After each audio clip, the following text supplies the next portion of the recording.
ಕೋಲಾರ ಚಿಕ್ಕಬಳ್ಳಾಪುರ ಜಿಲ್ಲೆಗೆ ಕೈತಪ್ಪಿದ ಸಚಿವ ಸ್ಥಾನ. ಬಂಗಾರಪೇಟೆ ಶಾಸಕ ಎಸ್.ಎನ್. ನಾರಾಯಣಸ್ವಾಮಿ ತೀವ್ರ ಆಕ್ರೋಶ. ಹೈಕಮಾಂಡ್ಗೆ ಕೋಲಾರ ಜಿಲ್ಲೆ ಅಂದರೆ ಯಾಕೋ ಭಾಳ ಅಸಹ್ಯ. ಹಿಂದೆ ಸಿದ್ದರಾಮಯ್ಯ ಸರ್ಕಾರದಲ್ಲಿ ಕೊಡ್ತಾರೆ ನಿರೀಕ್ಷೆ ಇಟ್ಕೊಂಡಿದ್ವಿ. ಸಿದ್ದರಾಮಯ್ಯವರು ಕೂಡ ಮೋಸ ಮಾಡಿದ್ರು. ಕನಿಷ್ಠ ಪಕ್ಷ ಈ ಒಂದು ಡಿ.ಕೆ. ಶಿವಕುಮಾರ್ ಅವರ ಸರ್ಕಾರದಲ್ಲಿ ಈ ಜಿಲ್ಲೆಗೆ ಪ್ರಾತಿನಿಧ್ಯ ಸಿಗುತ್ತೆ ಅಂತ ನಾವು ಆಸೆ ಇಟ್ಕೊಂಡಿದ್ವಿ. ಆದರೆ ಡಿ.ಕೆ. ಶಿವಕುಮಾರ್ ಕೂಡ ಮೋಸ ಮಾಡಿದ್ರು. ಆಹಾರ ಸಚಿವ ಕೆ.ಎಚ್. ಮುನಿಯಪ್ಪ ಮತ್ತು ಕೆಜಿಎಫ್ ಶಾಸಕಿ ರೂಪಕಲಾ ಶಶಿಧರ್ ವಿರುದ್ಧ ತೀವ್ರ ವಾಗ್ದಾಳಿ. ಜಿಲ್ಲೆಯಲ್ಲಿ 7 ಬಾರಿ ಸಂಸದರಾಗಿದ್ದು ಅನೇಕ ಬಲಗೈ ಸಮದ ಮತಗಳನ್ನು ಪಡೆದು 7 ಬಾರಿ ಸಂಸದರಾಗಿದ್ದು ಇವತ್ತು ಸಚಿವರಾಗಿರ್ತಕ್ಕಂಥ ಗೌರವಾಯುತ ಸಿ.ಎಚ್. ಮುನಿಯಪ್ಪನವರ ಕೈವಾಡ ಕೂಡ ಇದೆ ಅಂತೇಳಿ ಮತ್ತು ಅವರ ಮಗಳು ರೂಪಕಲಾರವರು ಕೂಡ ಹೈಕಮಾಂಡಲ್ಲಿ ಯಾವುದೇ ಕಾರಣಕ್ಕೆ ಜಿಲ್ಲೆಗೆ ಬಲಗೈ ಸೋದ ಅವಕಾಶವನ್ನು ಮಾಡಿಕೊಡ್ಬೇಡಿ ಅಂತೇಳಿ ಎಲ್ಲೋ ಒಂದು ಕಡೆ ಒತ್ತಡ ಹಾಕಿದ್ದು ಅನ್ನೋ ಒಂದು ಮಾಹಿತಿ ನನಗಿದೆ. ಒಂದು ಹೇಳ್ತೇನೆ, ಇವತ್ತವರು KGF ಗೆಲ್ಲಬೇಕಾದ್ರೆ ಈ ಎಲ್ಲ ಬಾಳ ಗೆಲ್ಲಬೇಕಾದ್ರೆ ಬಲಗೈ ಸಮುದಾಯದವರು ಸಹಾಯ ಮಾಡಿದ್ದಾರೆ ಅಂತೇಳಿ ಅವರು ಅರ್ಥ ಮಾಡೋ ಆಗ್ತದೆ. ಕೋಲಾರ ಹಾಗೂ ಚಿಕ್ಕಬಳ್ಳಾಪುರ ಜಿಲ್ಲೆಯನ್ನ ಕಾಂಗ್ರೆಸ್ ಸರ್ಕಾರ ಕಡೆಗಣಿಸಿದೆ ಎಂದು ಬಂಗಾರಪೇಟೆ ಶಾಸಕ ಎಸ್.ಎನ್. ನಾರಾಯಣಸ್ವಾಮಿ ತೀವ್ರ ಅಸಮಾಧಾನ ವ್ಯಕ್ತಪಡಿಸಿದ್ದಾರೆ. ಜಿಲ್ಲೆಗೆ ಸಚಿವ ಸ್ಥಾನ ಕೈತಪ್ಪಲು ಆಹಾರ ಸಚಿವ ಕೆ.ಎಚ್. ಮುನಿಯಪ್ಪ ಹಾಗೂ ಕೆಜಿಎಫ್ ಕ್ಷೇತ್ರದ ಶಾಸಕಿ ರೂಪಕಲಾ ಶಶಿಧರ್ ಅವರ ಒತ್ತಡವೇ ಕಾರಣವೆಂದು ನೇರವಾಗಿ ಆರೋಪಿಸಿದ್ದಾರೆ. ಕೋಲಾರ ಮತ್ತು ಚಿಕ್ಕಬಳ್ಳಾಪುರ ಜಿಲ್ಲೆಯಲ್ಲಿ 7 ಜನ ಶಾಸಕರು ಹಾಗೂ ಅತಿ ಹೆಚ್ಚು ಬಲಗೈ ಸಮುದಾಯದ ಜನರಿದ್ದರೂ ಕೂಡ ಸೂಕ್ತ ಪ್ರಾತಿನಿಧ್ಯ ನೀಡಲಿಲ್ಲ. ಸಿದ್ದರಾಮಯ್ಯ ಹಾಗೂ ಡಿ.ಕೆ. ಶಿವಕುಮಾರ್ ಇಬ್ಬರೂ ಕೂಡ ಮೋಸ ಮಾಡಿದ್ದಾರೆ ಎಂದು ಕಿಡಿಕಾರಿದರು. ಇನ್ನು ಮಾಲೂರು ಶಾಸಕ ನಂಜೇಗೌಡ, ಕೋಲಾರ ಶಾಸಕ ಕೊತ್ತೂರು ಜಿ. ಮಂಜುನಾಥ್, ಎಂಎಲ್ಸಿಗಳಾದ ಅನಿಲ್ ಕುಮಾರ್ ಹಾಗೂ ನಜೀರ್ ಅಹಮದ್ ರವರೊಂದಿಗೆ ಶೀಘ್ರವೇ ಸಭೆ ನಡೆಸಿ ಮುಂದಿನ ರಾಜಕೀಯ ತೀರ್ಮಾನ ಕೈಗೊಳ್ಳುವುದಾಗಿ ಎಚ್ಚರಿಸಿದ್ದಾರೆ. ಸನ್ಮಾನ್ಯ ಮುಖ್ಯಮಂತ್ರಿಗಳಾಗಿರ್ತಕ್ಕಂಥ ಡಿ.ಕೆ. ಶಿವಕುಮಾರ್ ಸಂಪುಟದಲ್ಲಿ ಕೋಲಾರ ಚಿಕ್ಕಬಳ್ಳಾಪುರ ಜಿಲ್ಲೆಗೆ ಪ್ರಾತಿನಿಧ್ಯ ಕೊಡ್ತಾರೆ. ಅದು ಕೂಡ ವಿಶೇಷವಾಗಿ ಈ ಭಾರತ ದೇಶದಲ್ಲಿ ಅತಿ ಹೆಚ್ಚು ಬಲಗೈ ಸಮುದಾಯ ಇರತಕ್ಕಂಥ ಜನಾಂಗಕ್ಕೆ ಒಂದು ಅವಕಾಶ ಕೊಡ್ತಾರೆ ನಂಬಿಕೆ ನನ್ನಲ್ಲಿ ಮತ್ತು ಸಹಜವಾಗಿ ಎಲ್ಲ ಕಾಂಗ್ರೆಸ್ ಅಭಿಮಾನಿಗಳಲ್ಲಿ, ಕಾರ್ಯಕರ್ತರಲ್ಲಿ ಮತ್ತು ನಮ್ಮ ಸಹೋದ್ಯೋಗಿ ಮಿತ್ರರಾಗಿರ್ತಕ್ಕಂಥ ಮಾಲೂರು ಶಾಸಕ ನಂಜೇಗೌಡರು, ಕೋಲಾರ ಶಾಸಕರಾಗಿರ್ತಕ್ಕಂಥ ಕೊತ್ತೂರು ಮಂಜುನಾಥ್ ಅವರು, MLC ಅನಿಲ್ ಕುಮಾರ್ ಅವರು, ನಜೀರ್ ಅಹಮದ್ ಅವರು, ನಾವೆಲ್ಲ ಕೂಡ ಒಗ್ಗಟ್ಟಾಗಿ ಕೋಲಾರ ಜಿಲ್ಲೆಗೆ ಒಂದು ಸ್ಥಾನ ಬೇಕು. ಜಿಲ್ಲೆಯನ್ನು ನಾವು ಈಗಾಗಲೇ ಭಾಳಷ್ಟು ವರ್ಷಗಳ ಕಡೆಗಣಿಸಿದ್ದೀರಿ, ಒಂದು ಜಿಲ್ಲೆಗೆ ಸ್ಥಾನವನ್ನು ಬೇಕು ಅಂತ ಎಲ್ಲರ ಬಳಿ ಮನವಿ ಮಾಡಿ ಒತ್ತಾಯ ಮಾಡಿದ್ವಿ. ಯಾಕೋ ಏನೋ ಈ ಸರ್ಕಾರಕ್ಕೆ, ಮುಖ್ಯಮಂತ್ರಿಗಳಿಗೆ ಕೋಲಾರ ಚಿಕ್ಕಬಳ್ಳಾಪುರ ಜಿಲ್ಲೆ ಅಗತ್ಯ ಇಲ್ಲ ಅಂತ ಭಾವಿಸ್ತದೆ. ಇಲ್ಲಿ ನಾವು 7 ಜನ ಶಾಸಕರು ಗೆದ್ದಿದ್ದರೂ ಕೂಡ ಕನಿಷ್ಠ ಪಕ್ಷ 7 ಜನ ಕೂಡ ಒಬ್ಬ ಶಾಸಕರನ್ನು ಮಂತ್ರಿ ಮಾಡಲಿಲ್ಲ ಅಂದರೆ ಈ ಚಿಕ್ಕಬಳ್ಳಾಪುರ ಕೋಲಾರ ಜಿಲ್ಲೆಯನ್ನು ಎಷ್ಟು ನಿರ್ದಾಕ್ಷಿಣ್ಯವಾಗಿ, ಎಷ್ಟು ಒಂದು ಕಠೋರ ಮನೋವೃತ್ತಿಯಿಂದ ನೋಡ್ತಾ ಇದ್ದಾರೆ ಅಂದರೆ ನಿಜಕ್ಕೂ ಕೂಡ ಭಾಳ ನೋವಾಗ್ತದೆ. ನನ್ನ ಒಬ್ಬನ ಮಾತಲ್ಲ ಇದು. ಜಿಲ್ಲೆಯ 7 ಶಾಸಕರಲ್ಲಿ ಯಾರಿಗಾದ್ರೂ ಒಂದು ಸ್ಥಾನ ಸಿಗಬೇಕಾಗಿತ್ತು. ಆದರೆ ಹೈದರಾಬಾದ್ ಜಿಲ್ಲೆ, ಕೋಲಾರ ಜಿಲ್ಲೆಯನ್ನು ಕಡೆಗಣಿಸಿ ವಿಶೇಷವಾಗಿ ನಮ್ಮ ಸಮುದಾಯದಕ್ಕೆ ಈ ಒಂದು ಕೊಡಲಿ ಪಟ್ಟನ್ನು ಕೊಟ್ಟಿದ್ದಾರೆ ಅಂತ ಹೇಳೋದಕ್ಕೆ ಇಚ್ಛೆ ಪಡ್ತೇನೆ. ನನಗೆ ಕೂಡ ಸುಮಾರು ದೂರವಾಣಿ ಕರೆಗಳು, ಸುಮಾರು ಕಾರ್ಯಕರ್ತರು ಧರಣಿ ಮಾಡಬೇಕು ಅನ್ನೋ ಮಾತುಗಳನ್ನು ಕೂಡ ಹೇಳ್ತಾ ಇದ್ದಾರೆ. ನಾನು ಕೂಡ ಗೌರವಾಯುತ ನಮ್ಮ ರಾಜ್ಯದ ಅಧ್ಯಕ್ಷ ಆಗಿರ್ತಕ್ಕಂಥ B.K. ಹರಿಪ್ರಸಾದ್ ಮಾತಾಡಿದೆ. ನನ್ನ ಶಾಸಕ ಮಿತ್ರರಾಗಿರ್ತಕ್ಕಂಥ ನಂಜೇಗೌಡರು ಮತ್ತು ಕೊತ್ತೂರು ಮಂಜುನಾಥ್ ಅವರು ನಾವು ಮಾತಾಡಿ ಸಭೆಯನ್ನು ಸೇರೋ ತೀರ್ಮಾನ ತಗೊಳ್ಳೋಣ. ಈ ಜಿಲ್ಲೆಯಲ್ಲಿ ನಮಗೆ ಯಾರೂ ಕೂಡ ಗೌರವ ಇಲ್ಲ. ಈ ಜಿಲ್ಲೆಯಲ್ಲಿ ನಮ್ಮ ಬಗ್ಗೆ ಹೈಕಮಾಂಡ್ಗೆ ಏನೂ ಭಾಳ ಉದಾಸೀನ, ಕೇವಲ ಮನೋಭಾವನೆ ಇದೆ. ಹಾಗಾಗಿ ನಮ್ಮ ರಾಜಕೀಯ ನಿಲುವುಗಳನ್ನು ತೀರ್ಮಾನ ತಗೊಳ್ಳೋಣ ಅನ್ನೋ ಮಾತನ್ನು ಕೂಡ ಎಲ್ಲ ಹೇಳಿದ್ದಾರೆ. ಸೊ ನಮ್ಮ ಅನೇಕ ಕಾರ್ಯಕರ್ತರು, ಮುಖಂಡರು ಕೂಡ ಹೈಕಮಾಂಡ್ಗೆ ಕೋಲಾರ ಜಿಲ್ಲೆ ಅಂದರೆ ಯಾಕೋ ಭಾಳ ಅಸಹ್ಯ. ಹಿಂದೆ ಸಿದ್ದರಾಮಯ್ಯ ಸರ್ಕಾರದಲ್ಲಿ ಕೊಡ್ತಾರೆ ನಿರೀಕ್ಷೆ ಇಟ್ಕೊಂಡಿದ್ವಿ. ಸಿದ್ದರಾಮಯ್ಯವರು ಕೂಡ ಮೋಸ ಮಾಡಿದ್ರು.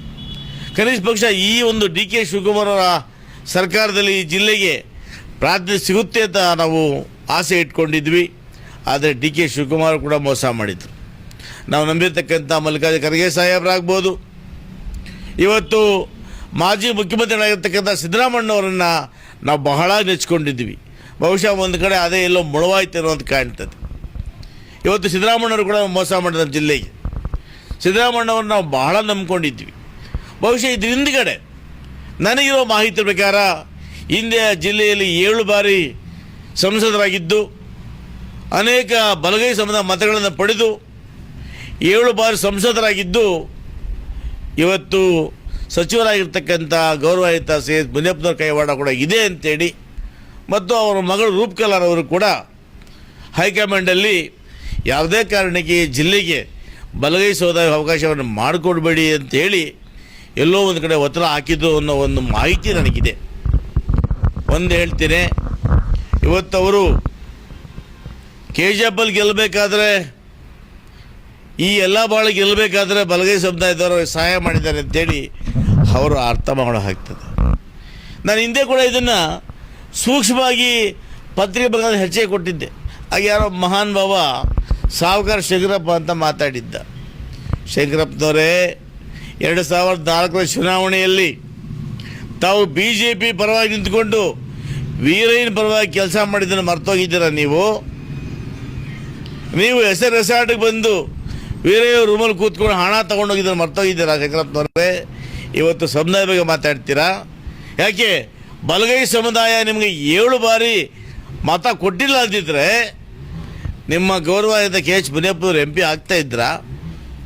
ನಮ್ಮಲ್ಲಿ ಬಲಗೈ ಎಡಗೈ ಭೇದ ಇರಲಿಲ್ಲ. ಆ ಒಂದು ಭೇದ ಭಾವವನ್ನು ಹುಟ್ಟಾಕಿದ್ದೇ ತಾವು. ಇವತ್ತು ಹುಟ್ಟಾಕಿದ್ದೀರಿ, ಬಲಗೈ ಸಮುದಾಯಕ್ಕೆ ದ್ರೋಹ ಮಾಡಿದ್ದೀರಿ. ಈ ದ್ರೋಹದ ಪ್ರತಿಫಲವನ್ನು ಮುಂದೆ ಭಗವಂತ ಇದ್ದರೆ ಅದು ತೋರಿಸ್ತಾರೆ ದೇವರು ಅನ್ನೋ ಮಾತನ್ನು ಹೇಳಿ ಇವತ್ತು ನಾವು ರಾಜಕೀಯವಾಗಿ ಕೂಡ ನಮ್ಮ ಮುಖಂಡರ ಸಭೆಯನ್ನು ಕರಿತೀವಿ. ನಾಳೆ ನಮ್ಮ ಶಾಸಕ ಮಿತ್ರರ ಸಭೆಯಲ್ಲಿ ಏನು ತೀರ್ಮಾನ ಆಗುತ್ತೆ ಆ ತೀರ್ಮಾನದ ಅನ್ವಯ ನಾವೆಲ್ಲ ಕೂಡ ಕಾನ್ಸ್ಟಿಟ್ಯೂನ್ಸಿಯಲ್ಲಿ ನಮ್ಮೆಲ್ಲ ಮುಖಂಡರ ಸಭೆಗಳನ್ನು ಕರೆದು ನಮ್ಮ ಮುಂದಿನ ನಿರ್ಧಾರ ಯಾವ ರೀತಿ ಮಾಡಬೇಕು. ಯಾಕೆಂದರೆ ಸಕ್ರಿಯವಾಗಿ 35 ವರ್ಷದಿಂದ ಕೆಲಸ ಮಾಡ್ತಾ ಬರ್ತಾ ಇದ್ದೀನಿ. ಬೈ ಎಲೆಕ್ಷನ್ ಫೇಸ್ ಮಾಡಿದ್ದೀನಿ. 3 ಬಾರಿ ಶಾಸಕನಾಗಿದ್ದೇನೆ. ಇಲ್ಲಿ ಹೆಚ್ಚಿಗೆ 32-35 ವರ್ಷಗಳಿಂದ ಸಕ್ರಿಯ ಕಾಂಗ್ರೆಸ್ ಪಕ್ಷದಲ್ಲಿದ್ದೇನೆ. ನನಗೂ 59 ವರ್ಷ ವಯಸ್ಸಾಯಿತು. ಇನ್ನು ಯಾವಾಗ ಅಧಿಕಾರ ಕೊಡ್ತಾರೆ ಸರ್ ಈ ಒಂದು ಪಕ್ಷದಲ್ಲಿ? ಯಾಕೆ ಈ ರೀತಿಯಾಗಿ ಇವತ್ತು ಈ ಒಂದು ಬಲಗೈ ಸಮುದಾಯದವ್ರನ್ನ ಕಡೆಗಣಿಸುವಂಥ ಕೆಲಸವನ್ನು ಯಾಕೆ ಮಾಡ್ತಾ ಇದ್ದಾರೆ? ನೀವು ಒಂದು ಕಡೆ ಇವತ್ತು ಮೈಸೂರು ಮಂಡ್ಯವನ್ನೇ ಗುರು ಮಾಡ್ಕೊಂಡಿದ್ದೀರಿ. ಇವತ್ತು ನೀವು ಮಂಡ್ಯದಲ್ಲಿ 2 ಬಾರಿ ಇವತ್ತು ಇಬ್ಬರು ಸಚಿವರನ್ನು ಕೊಟ್ಟಿದ್ದೀರಿ. ಯಾಕೆ ಸ್ವಾಮಿ? ಕೋಲಾರ ಚಿಕ್ಕಬಳ್ಳಾಪುರ ಕಣ್ಣಿಗೆ ಕಾಣಲಿಲ್ವ ನಿಮಗೆ? ಮಂಡ್ಯಗೆ ಇಬ್ಬರನ್ನು ಕೊಟ್ಟಿದ್ದೀರಿ, ಪಕ್ಕದಲ್ಲಿ ಬೆಂಗಳೂರಿಗೆ ಗ್ರಾಮಾಂತರ ಕೊಟ್ಟಿದ್ದೀರಿ, ಬೆಂಗಳೂರಿಗೆ 2 ಸಚಿವರನ್ನು ಕೊಟ್ಟಿದ್ದೀರಿ, ಮೈಸೂರಿಗೆ ಕೊಟ್ಟಿದ್ದೀರಿ. ಯಾಕೆ ನಿಮಗೆ ಕೋಲಾರ ಜಿಲ್ಲೆ ಚಿಕ್ಕಬಳ್ಳಾಪುರ ಜಿಲ್ಲೆ ಈ ಒಂದು ಸರ್ಕಾರಕ್ಕೆ ಗೌರವಾನ್ವಿತ ಮುಖ್ಯಮಂತ್ರಿಗಳಿಗೆ ಈ ಗಮನಕ್ಕೆ ಬರಲಿಲ್ವಾ? ಇದು ಭಾಳ ನೋವಿಂದ ಮಾತಾಡ್ತಾ ಇದ್ದೀವಿ. ಖಂಡಿತ ಕೂಡ ಇದು ನಮಗೆ ಮಾಡಿರ್ತಕ್ಕಂಥ ಅನ್ಯಾಯ, ದ್ರೋಹ ಇದು. ಈ ದ್ರೋಹವನ್ನು ನಾನು ಸುಮ್ಮನೆ ಇದ್ದರೂ ಕೂಡ ನಮ್ಮ ಸಮುದಾಯ ಚಿಕ್ಕಬಳ್ಳಾಪುರದ ಈಗಾಗಲೇ ಸುಮಾರು ಹೋರಾಟಗಳು ಮಾಡಿದರು. ಬಲಗೈ ಸಮುದಾಯದಲ್ಲಿ ನಮ್ಮ ಏಡುಕೊಳ್ಳ ಶ್ರೀನಿವಾಸ ಅಣ್ಣ ರೆಡ್ಡಿಯವರು ಎಲ್ಲ ಸೇರಿಕೊಂಡು 4 ಬಾರಿ ಬೃಹತ್ ಸಮಾವೇಶಗಳನ್ನು ಮಾಡಿದರು. ಕೋಲಾರದಲ್ಲಿ ಕೂಡ ಬಲಗೈ ಸಮುದಾಯದ ಅನೇಕ ಮುಖಂಡರು ಅನೇಕ ರೀತಿಯಲ್ಲಿ ಹೋರಾಟಗಳನ್ನು ಮಾಡಿದರು. ಇದು ಯಾವುದೂ ಕೂಡ ಇವತ್ತು ಕಾಂಗ್ರೆಸ್ ಪಕ್ಷದ ಮುಖ್ಯಮಂತ್ರಿಗಳು, ಗೌರವಾನ್ವಿತ ಮಾಜಿ ಮುಖ್ಯಮಂತ್ರಿಗಳು, ರಾಷ್ಟ್ರೀಯ ಅಧ್ಯಕ್ಷರಾಗಿರ್ತಕ್ಕಂಥ ಗೌರವಾನ್ವಿತ ಮಲ್ಲಿಕಾರ್ಜುನ ಸಾಹೇಬರು, ನಮ್ಮ ಈಗ ಇತ್ತೀಚೆಗೆ ಅಧ್ಯಕ್ಷರಾಗಿರ್ತಕ್ಕಂಥ ಹರಿಪ್ರಸಾದ್ ಸಾಹೇಬರು ಬಹುಶಃ 2 ಜಿಲ್ಲೆಗಳನ್ನು ಕಡೆಗಣಿಸೋದಕ್ಕೆ ಭಾಳ ನೋವಾಗ್ತಾ ಇದೆ. ಹಾಗಾಗಿ ಕಾರ್ಯಕರ್ತರು ಏನು ಹೇಳ್ತಾರೋ ಆ ಕಾರ್ಯಕರ್ತರು ಮುಖಂಡರ ಒಂದು ಇದನ್ನು ನಾವು ಸಭೆಯನ್ನು ಕರೆದು ಆ ಸಭೆಯಲ್ಲಿ ಅವರು ಏನು ತೀರ್ಮಾನ ಕೊಡ್ತಾರೋ ಆ ತೀರ್ಮಾನದಂತೆ ನಡ್ಕೊಳ್ತೇವೆ ಅನ್ನೋ ಮಾತನ್ನು ಹೇಳೋದಕ್ಕೆ ಇಚ್ಛೆಪಡ್ತೇನೆ.